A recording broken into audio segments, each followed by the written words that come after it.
بيزيرا بيهرب من نادي الزمالك وبياخد نفسه وبيفلسع، وبعد ما راح اجازة في البرازيل مش عايز يرجع. طبعا زي ما حضراتكم عارفين الوضع سيء جدا ما بين خوان بيزيرا وما بين نادي الزمالك في الايام اللي فاتت، والكلام كله كان عن خوان بيزيرا. وسمعنا يا عم الحدوتة. طب هيسمعنا حدوتة ايه؟ ان خوان بيزيرا جعان. وخليني اسألك سؤال بقى، هي كلمة جعان بالبرازيلي يعني ايه؟ اللغة البرازيلية برضو الواحد لسه ما اتعلمهاش. ايه الدنيا معاك يا صاحبي؟ تعال نشوف الدنيا مع بعض.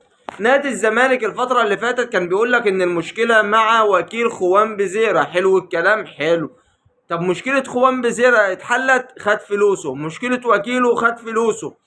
الزمالك بعت التذكرة للاعب، اللاعب ما جاش، اللاعب مش موجود، اللاعب ما بيردش، اللاعب ما بيتفاوضش اصلا مع ادارة الزمالك غير على سبب واحد، ان هو عايز يروح شباب دبي، شباب اهل دبي الاماراتي، وعايز يخلص الدنيا ويمشي من نادي الزمالك. النهارده اتفاجئنا من بيان من خوان بيزيرا نفسه. اللاعب بينزل بيان وبيقول ان انا بخاطب الجماهير، جماهير نادي الزمالك اللي انا كنت متواجد بسببهم. الله عليك يا بيزيرا، قول يا عم، قول عشان الدمعة بدأت تنزل. انا كنت بحبكم وما شفتش من اي جماهير حب زي ما شفت. يا عيني يا عيني عليك يا عم بيزيرا، كمل. بس انا مش هجيلكم تاني. طب ليه يا عم انت؟ يعني انت بتقول اللي انت بتحبنا مش هتجيلنا تاني ليه؟ انا مش هجيلكم تاني. اصل ادارة نادي الزمالك كانت وعداني وعد وخلفت معايا وخلفت وعدها وما نفذتش وعدها. تمام، ده حاجة معروفة اصلا في ادارة الزمالك. انت جاي تكتشف دلوقتي؟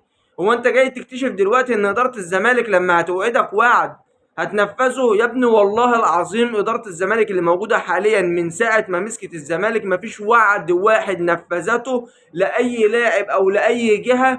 وعدت وعد واحد ونفذته. نادي الزمالك ما وعدش ولا وعد ونفذه، ولا الجماهير ولا لأي نادي ولا لأي لاعب ولا أي حاجة خالص.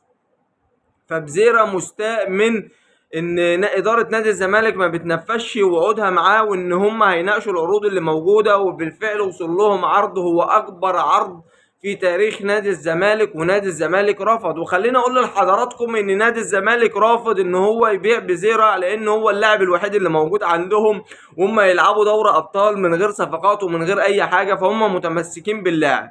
نبص نلاقي الزمالك بعدها بينزل بيان وبيأكد ان هو يرفض تماما مناقشة اي عروض عن خوان بيزيرا، وان اللاعب تم ابلاغه ان هو لازم يكون موجود في القاهرة في اسرع وقت وينتظم في التدريبات، وكل يوم هيغيبه هيتوقع عليه عقوبة.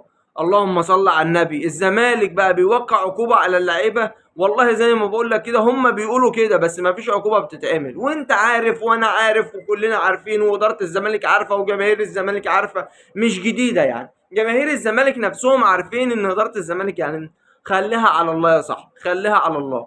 بس خليني اقول لك ان جماهير الزمالك تستاهل، وإدارة الزمالك تستاهل، ونادي الزمالك يستاهل اللي اخوان بزيرة بيعملوا فيه. خلينا نرجع بالزمن شوية.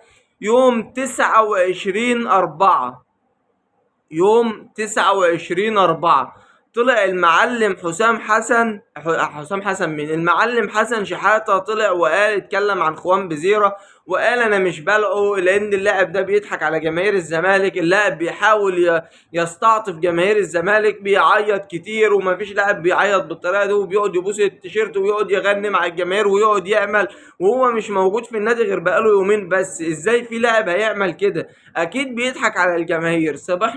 صباحنا تاني يوم الجماهير كلها بتشتم في كابتن حسن شحاتة. جماهير الزمالك كلها بتشتم في كابتن حسن شحاتة، وانت عايز تهد القلعة واللاعب الوحيد واصله هو مش عارف ايه، واصله وفصله.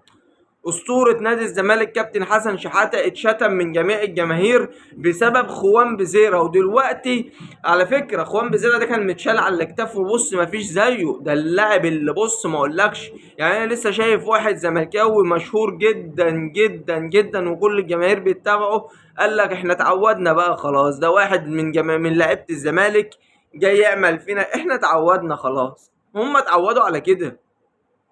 نادي الزمالك وجماهيره اتعودوا على كده. انت بتعلم من اللاعب قوي، فطبيعي ان اللاعب هياخد وشك ويرميك في الارض. خلص الموضوع. يجي واحد زملكاوي يقول لك يا عم ما تخليك في امام عاشور. امام عاشور ماله يابا؟ امام عاشور ماله؟ اتعرض عليه عرض ان هو يجدد، رفض العرض.